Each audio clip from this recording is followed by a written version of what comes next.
Bonjour, on est en compagnie de Diego Poncet qui est pour l'instant troisième en championnat de France Supersport. Bonjour Diego. Bonjour Rémi. Alors comment ça s'est passé ce week-end déjà à Magny-Cours?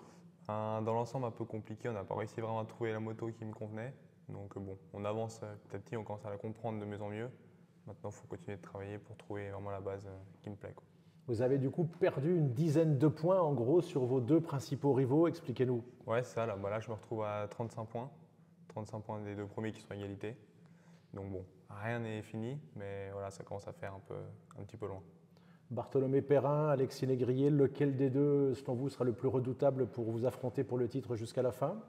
Ouais, les deux c'est sûr. Après, les deux ont leurs avantages, on va dire. Pour moi, Alexis est vraiment très régulier, comme Bart, mais Bart est peut-être un peu plus fort à la bagarre. Donc voilà, c'est des choses à travailler pour pallier à ça. Et la différence de machine, parce que vous avez trois machines différentes, vous êtes avec Honda, mais eux ils ont des machines différentes, notamment la Triumph. J'étais étonné en début d'année du choix d'Alexis de prendre cette Ouais. machine. Bah ouais, moi aussi, apparemment, c'est un bon choix, vu que apparemment ça marche. Donc non, honnêtement, c'est trois bonnes motos.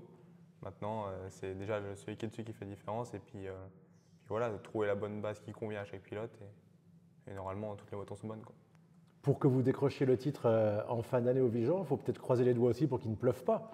Parce que je ne connais pas votre niveau sous la pluie, mais l'année dernière, Alexis Légrillé, dans ces conditions-là. Alexis est vraiment fort sous la pluie.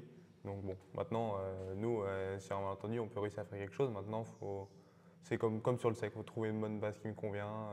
Il faut qu'il y ait tout qui s'aligne bien et avoir la confiance sous la pluie. On a été assez étonnés quand on a regardé les essais vendredi, de voir la différence qu'il y avait entre les trois pilotes qui venaient du mondial Supersport et vous, les pilotes habituels du championnat de France.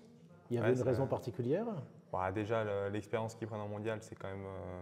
Tout le monde va très vite, tout est serré, donc du coup, on prend une expérience de fou. Et puis, non, et puis voilà, les motos maintenant, vu que la nouvelle génération est arrivée en France, les motos sont quand même vraiment plus proches que le mondial. Mais il y a encore quelques petites différences qui font que ça aide aussi, le niveau du pilote plus la moto qui est un peu au-dessus, ça fait la diff. Alors, vous êtes soutenu par Honda France.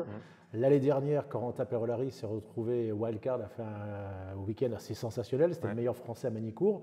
Je présume que vous y pensez, c'est début septembre. C'est sûr que voilà, ça reste l'objectif début de saison avec évidemment un titre. Donc maintenant, voilà, on se retrouve un peu loin, rien n'est fini. On verra la wildcard qui c'est qui l'aura et pourquoi pas avec Honda, ça serait vraiment une bonne opportunité. Qu'est-ce qui vous ferait plus plaisir d'avoir la wildcard en Mondial Supersport à Magny-Cours ou d'être champion de France en fin d'année? Évidemment les deux. Les deux, maintenant, c'est difficile à dire. Il faut voir ce qui m'apporte le plus dans le futur. Si la wildcard, ça me fait vraiment me montrer, ou alors un titre ça peut vraiment être que sur un papier, quoi. Maintenant, faut voir ce qui peut le plus m'aider pour la suite, quoi. Diego, l'endurance, la dernière, vous avez frappé fort d'entrer en bol d'or. Depuis, c'est vraiment quelque chose que vous allez faire régulièrement? Ouais, le bol d'or, il m'a donné l'opportunité d'aller rouler déjà pour la première fois sur une 1000 et en plus en endurance. Donc c'était vraiment une opportunité top. Il était content de ce que j'avais fait en championnat de France. Donc, du coup, il a dit pourquoi pas lui donner la chance. Et à la base, j'étais censé faire seulement la semaine et au final, j'ai fait la course. Donc c'est une opportunité vraiment top. En plus, finir sur le podium. Donc c'est vraiment le meilleur début que je pouvais avoir. Donc voilà, ça a continué au Mans pour cette année et sur les deux courses de 24 heures de 2025. À votre âge, vous rêvez de quoi encore? De Mondial Supersport? Vous pensez plus au Grand Prix? Non, les Grands Prix, voilà, ça reste quelque chose assez privé où il faut être vraiment tôt, de plus en plus tôt.